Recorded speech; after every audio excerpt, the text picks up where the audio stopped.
Are you putting one there? What are those? Silkworms. Silkworms, right? Their silk touched each other. They're stuck. Yeah. And what about these other ones? And these are hornworms. The hornworms, that's right. Let me go back with They're gonna become moths.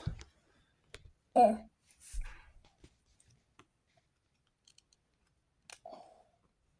They're pretty sticky little critters there, huh? Remember, don't squeeze them, otherwise they're gonna poop everywhere. Take out all their poop. And you got more there. How many you have in total? 15. 15 each, 15 of each, so that's 30 of them. We have 30 hawkworms. No, 15 hawkworms and 15 what? No, not hawkworms. Hornworms.